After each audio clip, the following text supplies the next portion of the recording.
Good morning students, मैं दीपा रावत आज आपके लिए लेके आई हूँ क्लास 10th की मैथ्स चैप्टर 9 त्रिकोणमिति के कुछ अनुप्रयोग प्रश्नावली 9.1। बच्चों, हम अपनी प्रीवियस वीडियो में क्वेश्चन नंबर 12 तक सॉल्व कर चुके हैं। आज हम करेंगे क्वेश्चन नंबर 13 से। तो चलिए शुरू करते हैं क्वेश्चन नंबर 13। क्वेश्चन नंबर 13 में है समुद्र तल से, यानी कि समुद्र तल से सी लेवल से 75 मीटर ऊंची लाइट हाउस के शिखर से देखने पर, कोई समुद्र तल है, कोई हम समुद्र तल बना देते हैं ना कि समुद्र बना रहे हैं, और समुद्र तल से क्या है, इसके ऊपर 75 मीटर ऊंचा एक लाइट हाउस है, लाइट हाउस बना है। ठीक है, इसके जब हम शिखर से देख रहे हैं, इस लाइट हाउस ये है पूरा, इसके जब हम शिखर से देख रहे हैं, लाइट हाउस के शिखर से देखने पर दो समुद्री जहाज़ों के अवनमन कोण, जब हम यहाँ से हमने नीचे देखा तो हमें दो जहाज़ चल रहे हैं, ठीक है, उनके अवनमन कोण हमें मिले। एक का मिला हमें 30 डिग्री पर और दूसरे का मिला हमें 45 डिग्री पर। जब हमने यहाँ से देखा तो 30 डिग्री का एक कोण बना और दूसरा बना 45 डिग्री का। यदि लाइट हाउस के एक ही ओर एक जहाज दूसरे जहाज के पीछे है, ये लाइट हाउस है और एक जहाज क्या है, दूसरे जहाज के पीछे, माना एक जहाज कहाँ पर है, यहाँ पर है, जहाँ पर 45 डिग्री का कोण बन रहा है, और एक जहाज यहाँ पर है जहाँ पर 30 डिग्री का कोण बन रहा है। तो ये कह रहा है कि दो जहाज़ों के बीच की दूरी ज्ञात करो। आपको बताना है कि दो जहाज़ों के बीच की दूरी कितना है, एक जहाज़ यहाँ पर है, एक जहाज़ यहाँ पर है, तो इन दोनों के बीच की दूरी कितनी है। ठीक है, तो हमने मान लिया कि वो कितनी है, x है। तो आप डायग्राम बनाएंगे पहले इसके लिए आकृति की। माना दो जहाज A और B हैं, माना दो जहाज क्या है, A और B पॉइंट हैं, जिनका अवनमन कोण क्रमशः 45 और कितना है, 45 और 30 डिग्री है। ठीक है, अब आप लिखेंगे कि लाइट हाउस की ऊंचाई जो है ये कितनी है, 75 मीटर है। लाइट हाउस की ऊंचाई क्या है, 75 मीटर है। अब आपको पता है जो क्या होता है, अवनमन कोण उन्नयन कोण के बराबर होता है। आप इसको लिखें ना लिखें, इस लाइन को ये मार्क कर ली, इसकी इंपॉर्टेंस इतनी यहाँ पर अभी आई नहीं है। ठीक है, तो आपको पता है कि जो ये है कि जो DAC कोण आपके पास वो कितना है, 45 है, और जो DBC कोण है वो कितना है, 30 डिग्री है। ठीक है, तो यहाँ से जब हम इसको देख रहे हैं तो क्या हो जा रहा है हमारे पास, अगर मैं एक त्रिभुज ले रही हूँ, पहले समकोण त्रिभुज में क्या ले रही हूँ, पहले DAC छोटा, हमेशा हम पहले छोटा त्रिभुज ले रहे हैं फिर बड़ा त्रिभुज ले रहे हैं। ठीक है, तो इसमें जब मैंने ये वाला पहले अंदर वाला त्रिभुज ले रहे हैं फिर पूरा बाहर वाला ले रहे हैं, तो इसमें मैंने क्या करा कि त्रिभुज मैंने DAC लिया। त्रिभुज DAC में मेरे को क्या दिख रहा है कि टेन थीटा इक्वल्स टू हमारे पास आ जाएगा कि परपेंडिकुलर, यानी कि DC अपॉन AC। तो DC upon AC 1045 equal to DC की वैल्यू क्या है, 75 अपॉन AC। ठीक है, आप इसको पूरी वैल्यू लगाइए इसकी, तो 1045 की वैल्यू तो 1 हो जाती है, और ये DC 75 है और AC, यानी कि अब यहाँ से क्रॉस मल्टीप्लाई किया तो AC की वैल्यू क्या आ गई आपके पास, 75 मीटर आ गई। उसी प्रकार अब मैं बाहर वाला बड़ा वाला त्रिभुज ले रही हूँ, समकोण त्रिभुज DBC में, उस जिसके लिए 30 डिग्री का बना रहा है, तो टेन थीटा हो जाएगा। परपेंडिकुलर उसके लिए DC है और बेस उसके लिए पूरा लंबा वाला होगा। ठीक है, पूरे त्रिभुज के लिए, तो बेस उसके लिए BC हो जाएगा। तो 1030 इक्वल्स टू 75। BC क्या है, देखो BC क्या है, BC जो है आपके पास ये पूरी लंबी भुजा है, यानी कि BA प्लस AC। ठीक है, तो ये है आपके पास BA प्लस AC। तो 1030 की वैल्यू मैंने लगा दी 1/√3। 75 BA की जगह में आप x भी लिख सकते हैं, क्योंकि हमने इसको x भी बोल रखा कि भाई ये x है, या आप x BA की वैल्यू क्या है, x भी है, या आप BA रहने दीजिए, कोई फ़र्क नहीं पड़ने वाला। BA इक्वल्स, क्योंकि वही तो हमें निकालना है, दो जहाज़ों के बीच की तो दूरी है BA, A और B पॉइंट पे दो जहाज़ों के बीच की दूरी BA है, तो ये हमने x मान ली थी, या आप BA रहने दीजिए, x लिखिए। तो क्रॉस मल्टीप्लाई करेंगे हम इसको, तो BA प्लस 75 इक्वल्स टू 75√3। तो इसको आप करिए, BA इक्वल्स टू 75√3 माइनस 75 इधर जाएगा, BA इक्वल्स टू 75 कॉमन लिया, √3 माइनस 1। तो दो जहाज़ों की जो बीच की दूरी है वो क्या है, 75 मल्टीप्लीकेशन √3 माइनस 1। तो यही इनके क्या है, यही आंसर आ जाएगा। BA यही क्या था हमारे पास, x था, तो ये हमें फाइंड आउट करना था। ठीक है, अब करते हैं क्वेश्चन नंबर नेक्स्ट।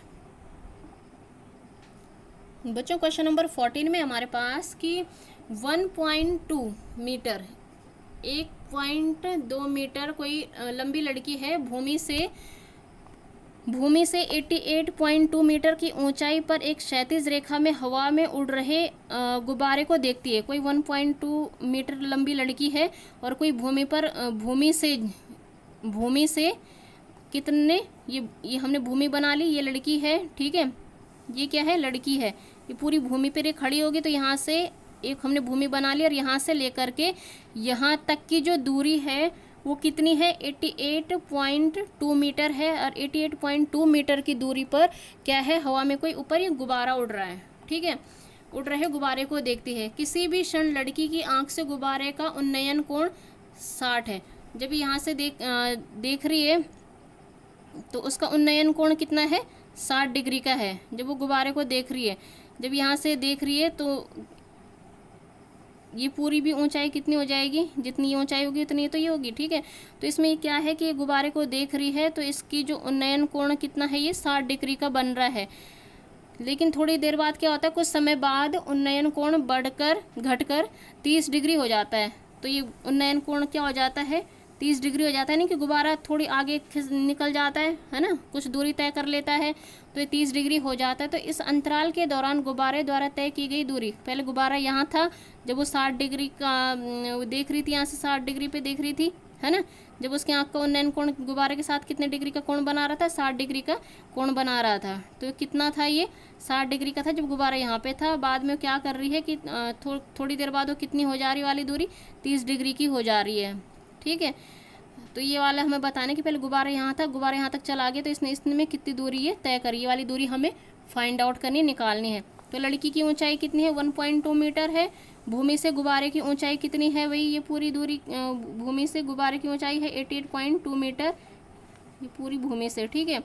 अब लड़की को छोड़कर गुब्बारे की दूरी, अब हमें तो ये तो कैसी दूरी आ गई हमारे पास, ये पूरी दूरी है, लेकिन इतनी 1 पॉइंट तो इसमें लड़की है 1.2 मीटर की, तो यहाँ से लेकर के जो ये वाली दूरी होगी, केवल इतनी दूरी जहाँ पर गुब्बारा उड़ रहा है वो कितनी हो जाएगी, उससे माइनस हो जाएगी ना। तो 88.2 माइनस 1.2 ये आ जाएगा आपके पास 87 मीटर की दूरी पर लड़की के सिर से और यहाँ तक गुब्बारे के बीच की दूरी इतनी है, ठीक है। तो यानी कि जितना ये आएगा आपके पास AB, जितना आपके पास AB आएगा उतना ही आपके पास क्या होगा, DE भी होगा, क्योंकि आयत बन रहा है ऐसे में, ठीक है। तो तय की गई दूरी क्या होगी, BE होगी, गुब्बारे BE बोलो, तय की गई दूरी क्या होगी, BE होगी या AD होगी, BE होगी या AD होगी, क्योंकि यहाँ से यहाँ तक गुब्बारा उड़ गया है, ठीक है। तो आपको बताना है, ये वाली दूरी आपको ज्ञात करनी है। तो हम लिखेंगे इसमें कि समकोण त्रिभुज ABC, पहले मैं इसके लिए ये वाला त्रिभुज ले रही हूँ ABC, तो इसमें हो जाएगा आपके पास 10 30, कौन सा लगाएंगे आप इसके लिए, 10 30 लगाएंगे, 10 60 सॉरी, क्योंकि इसके लिए पहले 60 डिग्री था ना, 10 60 equals to perpendicular AB upon BC, तो 10 60 equals to AB upon BC आ जाएगा, AB upon BC, 10 60 equals to AB upon BC करा,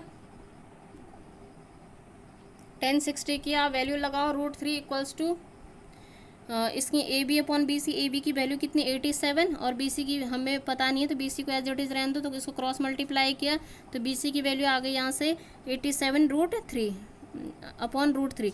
उसी प्रकार अब मैं क्या लूँगी, दूसरा समकोण त्रिभुज लूँगी DEC, जिसमें 30 डिग्री का कोण बना रहा है, DEC,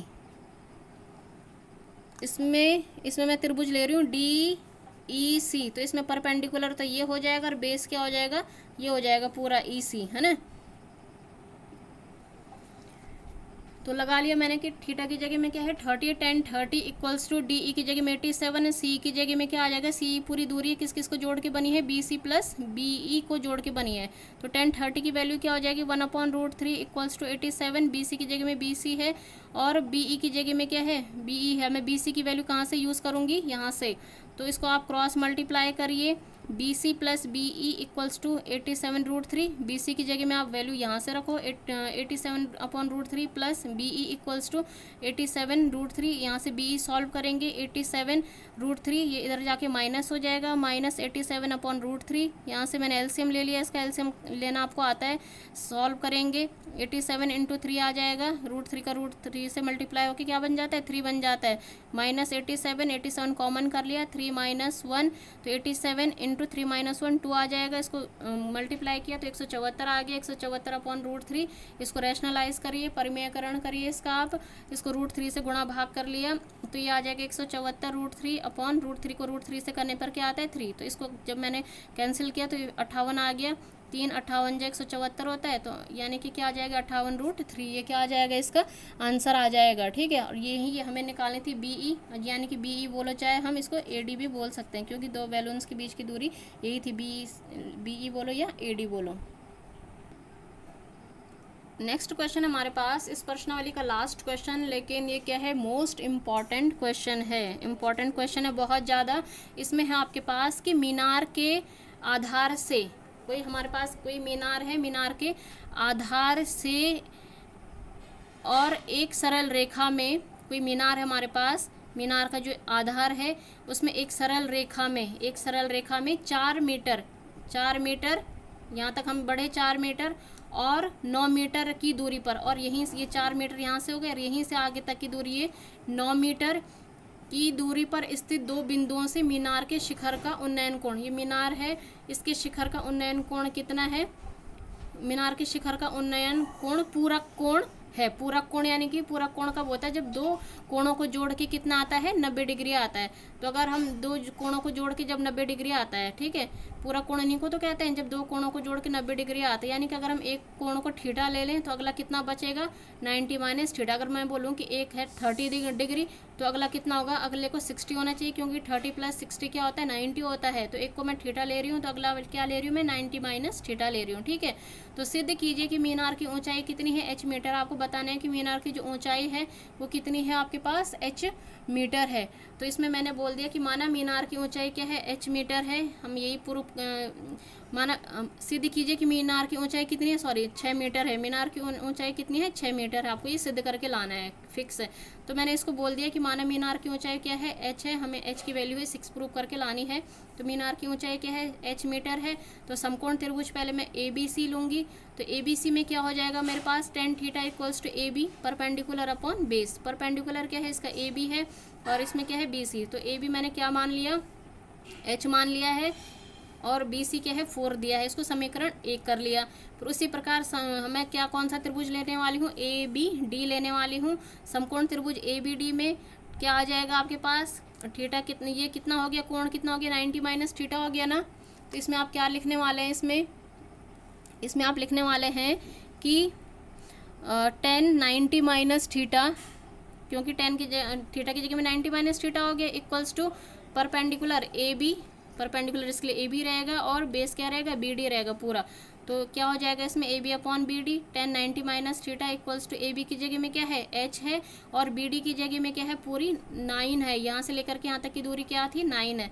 ठीक है, तो tan 90 माइनस थीटा आपके पास आ गया। सॉल्व करके क्या होता है फॉर्मूले से cot थीटा होता है ना, हमने पढ़ा था कि tan 90 minus theta = cot theta, इसको मैं cot थीटा लिख लूँगी h/9।